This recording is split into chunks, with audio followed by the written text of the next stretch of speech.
네, 이번 방송은 그 관세음 보살, 세음이 누나하고 엄청 친한 누님이 오셨는데요. 갑자기 그 천신님들의 상관관계를 물어보는데요. 천신이라는 게 하늘에 계시면 천신이고, 땅에 있으면 천신이고, 바다에 있으면 해신, 용신이 되겠고, 사람한테 있으면 인신이 되겠죠. 그죠? 인신이 되겠죠. 하늘에 있는데 어떤 인격화된 신이 있겠죠. 해를 보고 우리가 신인, 그러면 태양신. 그죠? 달을 보면 월광보살, 불조신으로. 그죠? 그렇잖아요.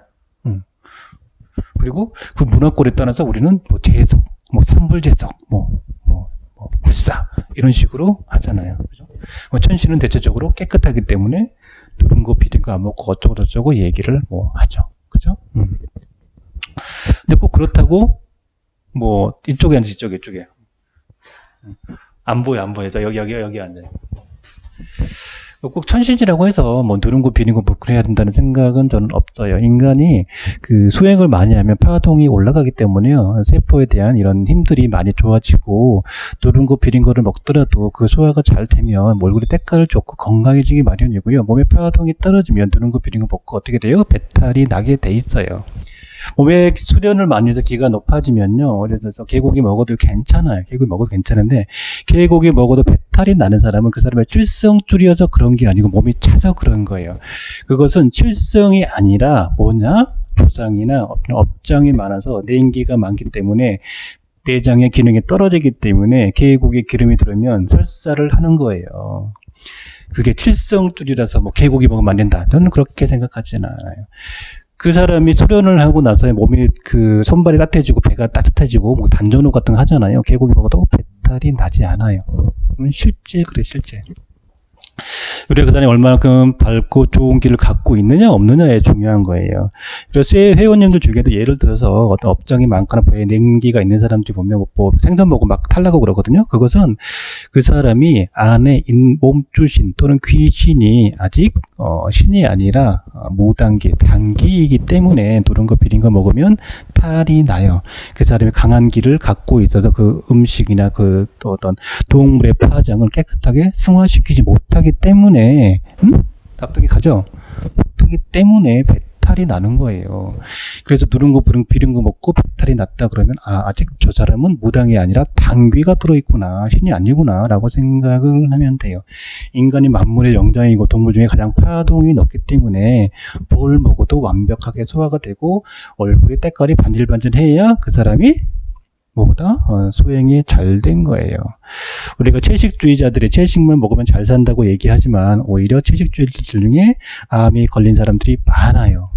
제가 자주 말씀드리지만 모모관 그 영화 보면 스님들 10명 들어갔다가 3명인가 30%죠. 암 걸려서 3년 안에 돌아가셨어요. 인간의 유전적인 특질을 무시하고 풀죽만 다 먹이고 어디다가 가둬놓으면 그 사람이 건강할 것 같아요? 미치죠. 인간에 대한 본능이나 이런 거 잘 무시하고서 어떠니 어디 손짐승인고 이렇게 뭐예요? 사실 그 굉장히 웃긴 거예요. 그런 걸 투정하면서 오토성을 깨달았다고 하신 분이 제 앞에 계시는데, 오토성 얘기 좀 할까요? 허상을 잡으면 안 된다. 허상을 잡으면 안 돼. 그냥 세상은 있는 그대로 보는 거예요. 성철 스님 얼마나 답답했으면 얼마나 그냥 산은 산이고 물은 물이라고 그대로 그렇게 얘기를 해도 자꾸 이상한 오도석을 얘기한다니까 미쳐버리겠어요. 요즘은 그런 얘기 안 하시니까 좋습니다. 그 두 분이 계셨는데요. 두 분 다 요즘은 딱 정신 차리셨더라고요. 그래서 참 보람된 깨우침을 얻으셨구나라고 생각이 듭니다. 천신들의 상관관계라는 거는 따로 상관관계가 없어요. 그냥 인간이 저기 있으니까 저기는 천신, 저기는 귀신 이렇게 하는 거예요. 천신이 높다. 천신이 꼭 높냐? 그건 아니야. 이 넓은 우주의 공간에, 있잖아요? 어떤 수소도, 예를 들어서, 쇠가 있어. 단단하잖아. 이거 고체잖아. 근데 온도가 엄청 올라가요. 쇠물이 흘러내려요. 그럼 뭐가 돼요? 액체예요. 더 온도가 올라가면 어떻게 돼요? 쇠도 기화가 돼요. 그럼 뭐가 돼요? 기체가 되는 거예요. 더 되면 어떤 입자로 나누겠죠. 모든 입자는 이 우주에서는 액체, 고체, 이런 게 딱 구분되어지지 않아요. 그래서 어떤 파동에 의해서 천신, 지신을 나누는 것도 크게 좋다 나쁘다 할 수는 없고, 꼭 천신이라고 해서 파동이 높고 공부가 높고 도가 높냐? 그건 아니에요. 오히려 천신 들먹이면서 자기 신이 최고의 천신이라고 이런 데서 무당을 상당히 까는 도인이 상당히 있어요. 네, 그런 도인들을 많이 봤는데 그런 도인일수록 정신이 좀 나간 미친놈들이 상당히 많아요. 꼭 얘기 들어보면 그 사람들은 발을 땅에 딛고 사면 안 될 것 같은 그런 사람들이 있거든요. 현실 부적응자이거나 과대 망상증 환자일 경우가 굉장히 많아요. 그런 사람들도 역시 오도성이든 깨달음에 대한 시를 항상 내려요. 깨달음에 대한 시가 나온대, 뭐가 나왔대. 근데 그런 사람들이 굉장히 얘기하는 게 현명하고 뭔가 확답이 되고 우리가 들었을 때 역시 다르구나라는 얘기가 나와야 되는데 대체로 그런 사람들은 현실 부적응자인 경우가 많아요. 세상을 등지고 세상에 대한 한이 많고 원망이 많은 사람들이 밑바탕에 쫙 깔려 있어요. 그래서 그런 사람들을 따르게 되면 고대사의 민족의 어떤 우리나라의 1만년 역사에 매 이런 거 주장하면서 자꾸 현실감과 정치감각 없어가지고 어떻게 돼요? 그런 사람들 따라갔다가 조선 말기에 동학 하는 사람처럼 일본군 총바지 돼가지고 결국 어떻게 됐어요? 죽었죠. 또 그런 얘기 정치적이 잘못해가지고 일본군한테 고문당해서 죽은 사람이 있었어요? 없어요? 많았었어요. 그리고 우리나라 역사에 안타까운 이런저런 대립의 순간들에 그런 분들이 많이 개입되어 있는 것들이 많은데, 정말 눈이 제대로 박혀있는 도인이라면 그 상황에서 어떻게 가는 게 정말 바람직한지 알 텐데도 불구하고 아직 그런 것들조차도 깨어나지 못하고 조상의 한이나 자기 업식 때문에 아직 정치에 해가지고 막 거기다 한풀이하는 어떤 유명한 스님이 계시는데 그 스님한테 스승님 하시는 스승님 하는 그 똘마니 같은 말 잘하는 어떤 또라이 같은 애가 있더라고. 안경 쓰고 이렇게 근데 그런 얘기를 우리가 있잖아요. 잘 듣잖아. 잘 들으면 맞는 것 같은데 사실은 그런 얘기 들으면 뭐가 되냐면 마약이야, 마약. 듣기 좋은 말만큼 마약 같은 소리는 없거든. 딱 들으면 달콤한 얘기들이 많아. 달콤한 얘기들이 많은데 사실은 언행이 일치가 안 되는 얘기들이 상당히 많아요. 누구를 지칭하는지 대부분 감이 오는 사람이 있을 것 같은데 제가 여기 얘기했잖아요. 판서의 망치와 목수의 망치가 동일한 가치 이러는데 듣기는 좋지. 세상은 절대 그렇지 않아요. 문제는 뭐의 문제예요? 생산성의 문제거든. 듣기 좋은 얘기 있잖아요. 듣기 좋은 얘기. 인간이라는 것은 본래요. 좋은 소리보다는 나쁜 소리를 빨리 전파하는 능력이 있어요. 왜 그러냐? 생존에 나쁜 얘기를 빨리 전파하는 것이 인간 집단의 생존에 유리하기 때문에 그래요. 예를 들어서 옆집 김대감네 집에 1,000억이 떨어졌대. 김대감네 집에 1,000억이 떨어진 거 나랑 뭔 상관이야? 줄 거야? 그 놀부 같은 양반이 줄 거야? 안 줄 거예요. 그래서 그 사람이 잘 되는 거는 나랑 아무런 상관이 없어. 근데 예를 들어 옆집 김대감네 집에 불이 났어. 그러면 우리 집으로 불이 날 확률이 엄청 높은 거죠. 나쁜 소식이잖아. 어떻게 돼요? 빨리 도망가야 되잖아. 그렇죠? 적군이 몰려왔다. 나쁜 소식이잖아. 빨리 전파를 하는 거예요. 근데 누가 돈을 걷고 금연양했다. 나한테 올 확률은 대체로 없기 때문에 좋은 소식은 전파할 힘 하나하나 똑같고 나쁜 소식을 빨리빨리 전파해야 집단의 생존에 유리해지기 때문에 인간은 뇌의 구조상으로 집단의 불안한 심리 이런 것들을 이용하면 그게 사람이 선동을 당하게 되거든. 선동을 당하게 되면 그게 그럴싸해. 그래도 깨어있지 않은 사람은 선동에 어떻게 돼요?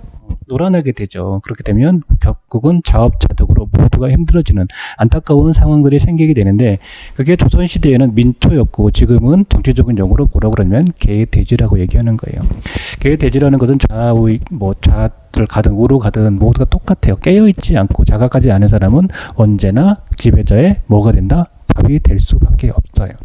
비단 꼭 깨어있는다는 것이 꼭 정치에만 국한된 건 아니에요. 지금 많은 무당, 스님, 목사들이 할랄라 하면서 막 나불나불 많이 되고 있어요. 근데 자세히 들어보면 맞는 것 같아. 그러나 그런 것들을 많이 듣게 되면 영상에도 마찬가지겠지만 어떻게 돼요? 인간의 삶이 피폐해지고 뇌가 뽕 맞은 것처럼 현실 부정자가 되기 십상이에요. 그래서 그런 사람들이 띄워놓은 똥이라는 게 세상에 많아지잖아요. 그래서 도를 닦는다, 도판이다, 무슨 뭐라고 많이 해요. 얘기 들어보면 맞는 것 같지만 결국은 귀접을 당하기 일쑤고 현실 감각이 떨어지는 거거든요. 그 말이 현실 감각이 있고 현실을 긍정적으로 변화할 수 이미 있으면 그것이 바로 진정한 도고 현실을 멀리하고 세상에 대해서 뭔가 부정적이고 뭔가 한스럽거나 곧 이 세상이 멸망하고 다음 생에 미륵 세상이 온다라고 얘기하는 거. 이건 이거는 안 좋으니까 다음에 어떻다.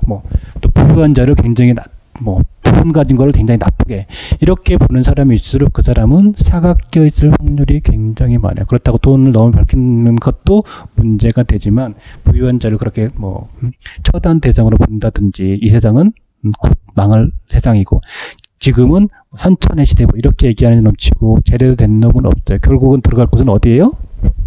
구렁텅이 밖에 없어요. 구렁이 이무기가 가득 찬 구렁텅이에서 내 영혼이 한 번 들어가면 헤어나지 못해요. 그래서 그런 사람들이 다시 죽잖아요. 모여서 어디로 가냐면 지금 현재 예를 들어서 구한말에 뭐 일제시대 때 뭐 백교를 믿었다. 그러면 지금 그런 사람 또 모여가지고요. UFO, 우주, 뭐 고차원, 다차원 이런 거 하고 있는 거예요. 똑같아요. 메커니즘 똑같아요. 그냥 신이 외계인으로 바뀌었을 뿐이에요. 이렇게 현실을 부정하는 것들 치고 제대로 된 거는 없어요. 천신이 뭐 만신 뭐 이런 거 되게 중요한 게 아니고 현실 바탕에서 도를 이뤄야 진정한 도가 있는 것이고 그 다음에 통장 만땅을 제가 외치는 이유는 그냥 결국은 다 돈이잖아요. 결국은 다 돈이에요. 그냥 내 통장에 돈 딱 있고 그냥 현실 잘 살고 등 따시고 배부르면 그게 참된 도가 있는 거고 만인이 유익한 도가 있는 거지. 내가 공평하게 소행하고 뭐 고행하고 이러면 좋을 것 같죠. 그렇지 않아. 인간의 영혼은 그렇게 되면 피폐할 수밖에 없다라는 거예요. 저도 말씀드리지만 뭐 천신이 와가지고 누른 거 비린 거 먹는다고 그 천신이 뭐 한다고 그러는데 그건 천신이 아니에요. 그렇게 되는 사람은 몸에 당귀가 붙어있을 가능성이 매우 높고 냉기가 많아요. 진짜 천신이 들어오면 그 몸의 파동이 굉장히 높고 우리가 태상노군 기도할 때 어때요? 몸이 열나죠? 몸이 열나면요 세포의 활성화가 되기 때문에요. 아무리 비린 생선을 먹어도 그게 100% 소화가 되기 때문에요. 몸에서 기름 냄새가 나지는 않아요. 몸이 냉하기 때문에 기름이 소화가 안 되기 때문에 그게 설사가 나는 거예요. 그래서 진짜 천신은요, 그렇게 뭐 가리지도 않아요. 그리고 막 담배 뻑깜뻑깜 팍 피고 뭐 그딴 거 가지고 식당 가서 술 막 팍팍 퍼마시고 이런 무당들은 100% 당귀일 가능성이 상당히 높기 때문에 그 사람이 아무리 영험하고 점사를 잘 보는 무당이라 할지라도 나의 영혼을 어디로? 구렁텅이 이무기도 아니죠. 비암이 있는 곳으로 빠뜨릴 수밖에 없는 가련한 영혼이기 때문에 절대로 그런 데를 가시면 절대로 안 됩니다. 절대로 안 돼요. 나 자신을 구원하는 것은 나 자신이지 타인이 아니에요. 나 자신은 내 자신이 스스로 세워 있을 때 바로 쓰는 거예요. 그 다음에 산신을 믿든 부처를 믿든 뭐 지장보살을 믿든 뭐 관세음보살을 믿든 있는 거지 나 자신을 잡아뜨리고 나서 뭐 성불 보겠다. 역시 얼토당토 아는 거예요. 그래서 부처라는 것을 어떻게 보냐에 따라 다르겠지만 내 자신부터 바로 세울 때 내 자신부터 풀었을 때 거기에 부처가 있고 성부도 있고 통장 만땅도 있다는 거 말씀드리겠습니다. 궁금한 거? 빨리 얘기하세요. 없어요? 세음이 누나는 언제 온대요? 불러보세요. 나 얘기 좀 하게. 만나고 싶어. 없어요? 청소요? 열심히 하세요. 하여튼 그렇습니다. 허상을 보는 게 아니라 실상을 봐야 돼. 실상을. 현실 바탕에서 현실을 딱 우리가 봐도 객관적인 입장에서 이해 쉽게 해야 돼요. 그리고 한 가지 더 말씀드리자면 무속인들이 뭐 조상이 뭐 화냈네 조상을 풀어야 되네 이렇게 얘기를 한 사람도 있어요. 그러면 도대체 그 조상이 아버지인지 어머니인지 뭐 할머니인지 그분이 언제 몇 살 때쯤에 뭘로 돌아가셨는지 정확하게 찍어내야 돼요. 뭐 그런 사람이 있긴 있어. 근데 그 정도는 돼야 거기서 일을 할 수 있는 거예요. 얼토당토 어쩌고 와가지고 아까 분처럼 뭐 조상이 어쩌고 뭐쩌고 그러면 여기 가서 그랬더니 또 풀어. 저희 갔더니 아유 거기서 조상을 지분한테 다 짓고 되는데 여기 2년이 뜯어먹고 조상이 뜯어먹고 이게 뭐야 그게. 그렇기 때문에 무당이 욕을 먹는 거거든요. 그래서 잘하는 무당들은 살아남고 무자격의 무당들은 장귀나 귀신 같은 무당들은 다 사라져야 일단 이런 신의 세계가 올바르게 될 것 같다라는 말씀 드리도록 하고, 다시 한번 강조드리지만 담배 뻐금뻐금 피는 무당하고요, 신당에 부처님 모신 무당은 정상적인 무당이 아니다라는 거 강조드리고요. 거기는 절대로 가시면 안 되겠습니다. 쥐가 무슨 뭐 불법을 계를 받았나? 부처님의 계를 지켜? 부처님의 계를 지키면 무당을 하면 안 되는 거예요, 원래. 부처님의 계하고 위배가 되잖아요. 근데 부처님의 계를 안 지키는 사람이 부처님을 왜 보죠? 말이 안 되잖아. 그죠? 말이 안 돼. 형식적으로 생각하면 말이 안 되는 거예요. 말이 안 되는 걸 하는 사람이면 그 말이 되겠어요? 안 되지. 안 됩니다. 하여튼. 뭐, 쓸데없는, 원래 말을 잘 안 하는데요. 노력이 높으신, 그 깨달음의 시를 외치신 그 세음이 언니랑 친한 분이 오셔가지고 얘기하시길래 갑자기 재밌어가지고 얘기를 하게 됐습니다. 방송 이것으로 마치겠습니다.